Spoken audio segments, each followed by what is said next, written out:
Welcome everyone. My name's Scott Glew. I'm the co-founder of Fastvue, and I was doing a bit of research on how to give a good talk, and apparently one of the tips is to make the audience sympathise with you. So I thought I'd start with this. I'm the father of two teenage Gen Z boys. Am I getting any sympathy? Any other dads out there? Come on, there has to be a few. Good. Now these two kids are the unluckiest kids on the face of the earth because they grew up with a father that makes internet usage monitoring software for a living. So one of my kids is actually here today. He's 17 and very, very proud of him. But I thought I'd just bring up his internet browsing history for the past week and go through it with you, just to give you an idea. Just joking. We look after, or we help organisations make sense of their internet usage. And I spend my life kind of looking at this stuff. This is log data flowing out of a firewall. That's how awesome my life is. I know you're all very jealous.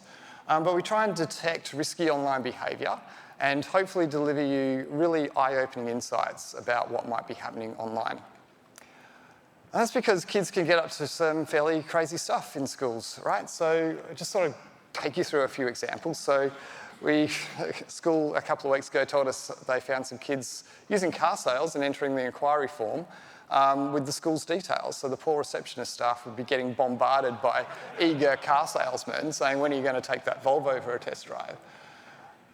Kids using anonymous email servers, so they'll put in the teacher's email address and a friend's email address and email them pretending to be teachers, sending them wacky messages.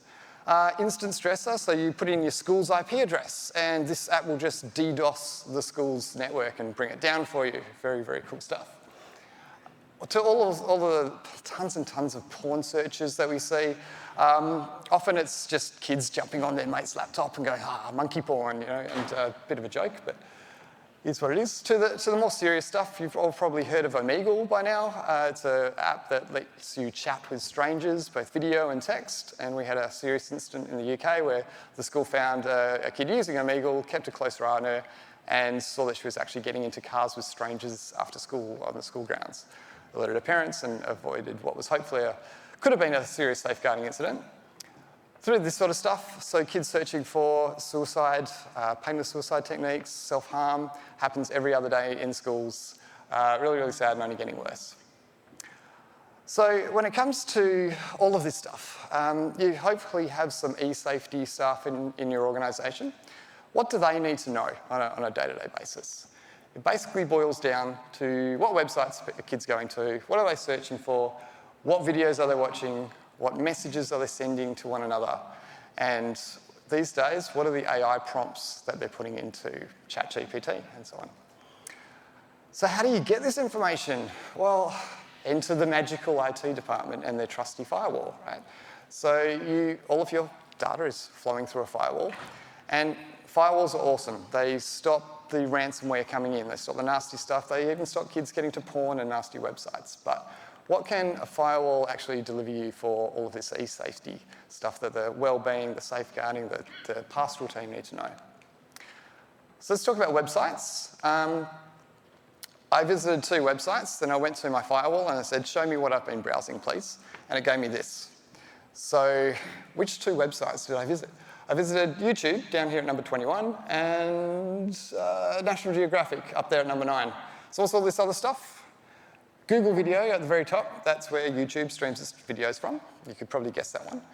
Akamai, second one down, that's where National Geographic was streaming its videos from. Twitter's in there because there's Twitter social sharing widgets and things on the web page, and its content delivery network and advertising pixels and tracking widgets and all of that stuff just flows through the firewall, ends up in your reports, completely useless for e-safety stuff. So that's why you use another tool, such as Fastvue, to clean all of that for you. So we've got a cool technology called Site Clean that makes all of that make sense, so you can actually see what kids are doing online. And that's really important when it comes to blocked traffic. So your firewall's going to jump up and down and say, hey, we stopped little Johnny going to a gambling website. We stopped Jane going to a porn, or John going to a hacking website. But with Site Clean, you go, no. They were actually just checking the football scores on AFL.com. Or they were on 7 News and there was like a risky kind of website or an image, like a celebrity or something. The last one wasn't a hacking website, they were actually streaming the Major League Baseball from the US, which is a dodgy thing in itself. Those sites are riddled with crapware. But it wasn't hacking, right? So you need that context around what kids are really doing. Searches. So can your firewall tell you what kids are searching for? Kinda. It'll tell you this. I don't know if you can see my search in there, but there it is. That's me searching for something nasty. Now, some firewalls will actually extract that word for you, but only for certain websites. So we do it for Amazon, we do it for Facebook, we do it for anything where there's a search box. Some firewalls also have like a bad words feature, so you can see if kids are searching for porn or something like that. But you'll end up with stuff like this. So the drug THC will match healthcare, Milford Sound, Suicide Squad, basketball, shooting, photo bombing, how to upskill myself, right? So you'll be riddled with a whole lot of false positives just because keywords aren't great. So we have keywords too. So we have self-harm, extremism, drugs, adult profanity. But we concentrate more on what not to alert you to. So the word shooting, for example, but not basketball, not photography, not related to games, all of that sort of stuff. That's all built in. We manage that for you behind the scenes. But you also have flexibility to add your own exclude keywords too if you see something that you don't want to see. And that gives you a nice, a not nice list, but a clean list of what your wellbeing staff need to pay attention to every day, because these guys don't have much time, right? They've got teaching jobs to do. They just want to get through what they need to get through.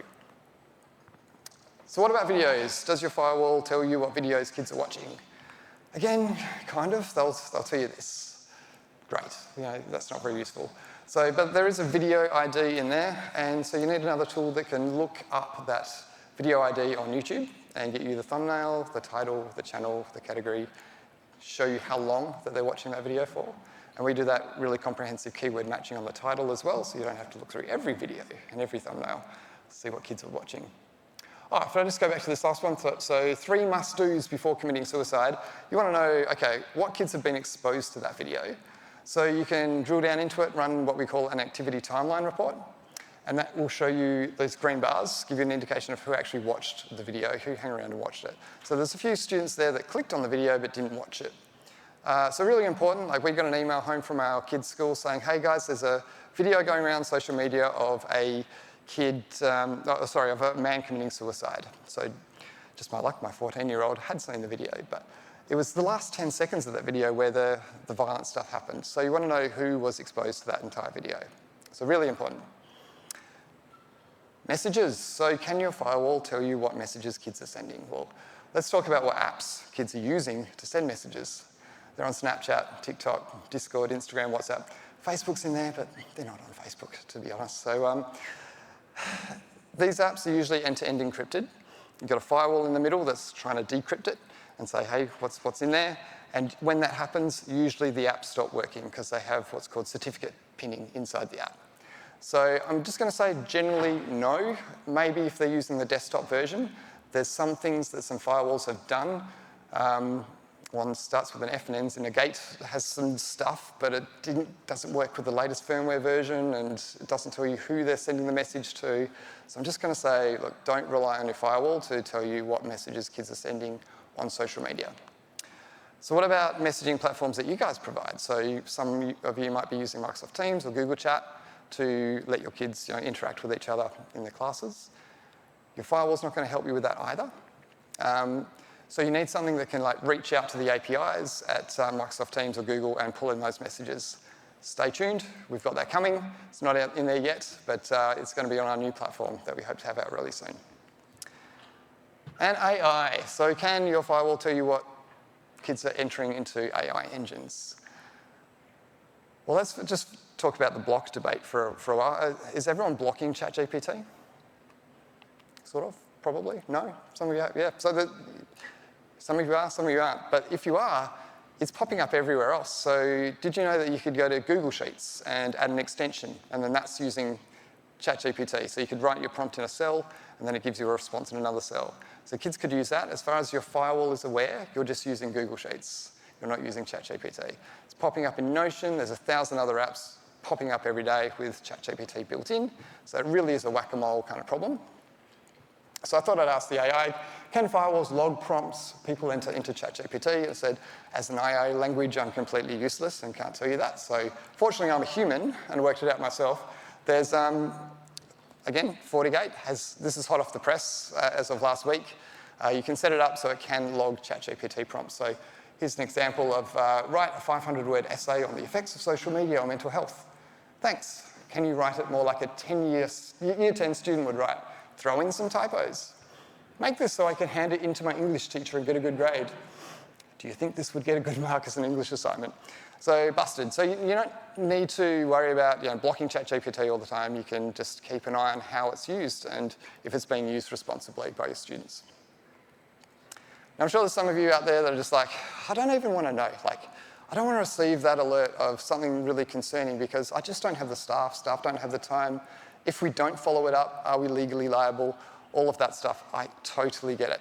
But I will just say that there have been some high-profile incidents that have made news headlines in WA schools over the last couple of years. And I can't stand here hand on heart and say monitoring internet usage would have prevented all of those issues from occurring. But I will say that it has helped thousands of schools around the world be an early detection system for issues like that. It has prevented serious issues and it has actually saved lives in schools. So what's more important? All you need is a process around this stuff. And it's not that hard. If you want to know more about it, is anyone coming to the workshop tomorrow with Trent Ray? Cool, all right, I know it's sold out, so sorry for all of you that didn't. But yeah, I'll be going through that process stuff. Trent Ray and the Cyber Safety Project are great folks and they can help you out with this stuff as well. So if you need any more information around it, please reach out to them or us. And yeah, we'll help you out. So if you need more info, go to fastvue.co to find out more. Thanks very much.